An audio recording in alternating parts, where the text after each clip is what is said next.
मग मी अनिल परबना विचारलं, अनिल देसाईला विचारलं, सूरजला विचारलं, कोणी आपल्याकडनं अर्ज केलेला नाही. आणि विशेष म्हणजे हा अर्ज कधी केला गेलाय 23/10/2025 म्हणजे कालच्या 23 तारखेला अर्ज केला गेलेला आहे. आणि कुठून केलाय? ते सक्षम नावाचं ऍप आहे. तर सक्षम नावाच्या ऍपवरनं हा प्रकार कशासाठी कोण करत होतं?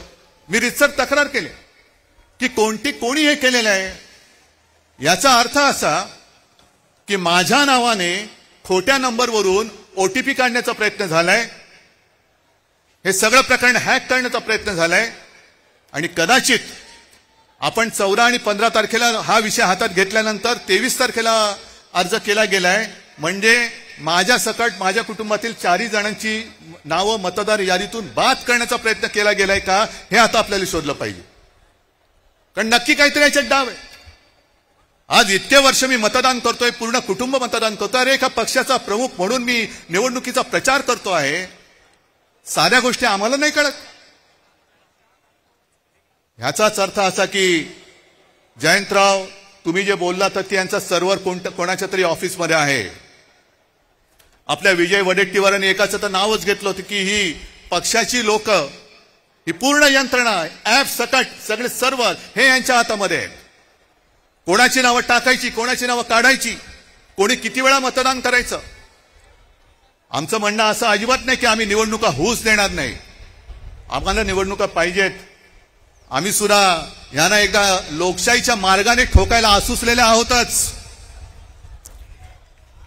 पण सदोष आणि चोरी करून तुम्ही जर का आधीच निकाल ठरवून निवडणुका घेणार असाल तर मग जनतेने ठरवायचे की निवडणुका होऊ द्यायचे की नाही. आम्ही नेतृत्व करतो. कोणासाठी करतो? जनतेसाठी करतो आहोत. आमच्यातले सगळे पक्षभेद मतभेद बाजूला ठेवून आम्ही या देशातली लोकशाही जिवंत ठेवण्यासाठी एकत्र आलेलो आहोत. हे केवळ मला काहीतरी व्हायचंय, यांना काहीतरी व्हायचंय एवढ्यासाठी नाही, तर या देशामध्ये आपल्या डोळ्यात देखत लोकशाहीचा खून होतो आहे. आणि खून करणारे आपल्या समोर दिमाखात त्या खुर्चीवर बसलेत आणि त्यांच्या चरणी झालेलं लोटांगण आम्हाला आमच्या आई वडिलांनी शिकवलेलं नाही. एवढी लाचारी करणारी अवलाद या महाराष्ट्राने कधी बघितलेलं नाहीये. आणि म्हणूनच हे जे काय चाललेलं आहे हे नुसतं आम्ही येतोय, राज काहीतरी करतोय, मी काहीतरी करतोय, पवार साहेबांची राष्ट्रवादी आणि त्यांचे सगळे नेते करतायत, शेका पक्ष करते, काँग्रेस करते, एवढ्या पुरतं नाहीये. आजपासून तुम्ही सगळ्यांनी आणि प्रत्येक राज्यातल्या प्रत्येक नागरिकांनी ही जबाबदारी घेतली पाहिजे की मत चोर जिकडे दिसेल तिथल्या तिथे त्याला फटकावला पाहिजेच. लोकशाही मार्गाने फटकवा. आता लोकशाहीचा मार्ग तुम्हाला माहितीये. आम्हाला कायदा हातात घ्यायचा नाहीये, पण कायद्याचा खोटा दांडुका जर आमच्या डोक्यात मारणार असाल तर त्या दांडुक्याचं सुद्धा काय करायचं हा सुद्धा निर्णय घ्यायला ही महाराष्ट्रातली जनता सक्षम आहे. परत एकदा सांगतो, आज ही सगळी एकजूट झालेली आहे. ॲनाकोंडा तर बसलेलाच आहे. मी मागे सुद्धा तुम्हाला आवाहन केलेलं आहे की जसजशी निवडणूक येईल तसतशी यांची दडपशाही सुरू होईल. आम्ही प्रामाणिकपणाने कायदेशीर मार्ग अवलंबतो आहोतच.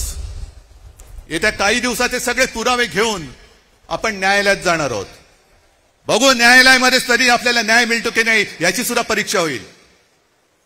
निवडणूक आयोग तर तिकडे लाचार झालेलाच आहे. शिवसेनेची केस तिकडे सर्वोच्च न्यायालयात 3-4 वर्ष सुरूच आहे. पण आता मात्र आम्हाला न्याय पाहिजे. सगळे साक्षी पुरावे दिल्यानंतर आम्हाला आता न्याय मिळाला पाहिजे. आणि जर का त्या न्यायालयात न्याय मिळेल अशी आमची खात्री आहेच, पण नंतर जनतेचं न्यायालय या सगळ्या मतचोरांचं काय करायचं याचा निर्णय घ्यायला सक्षम आहे.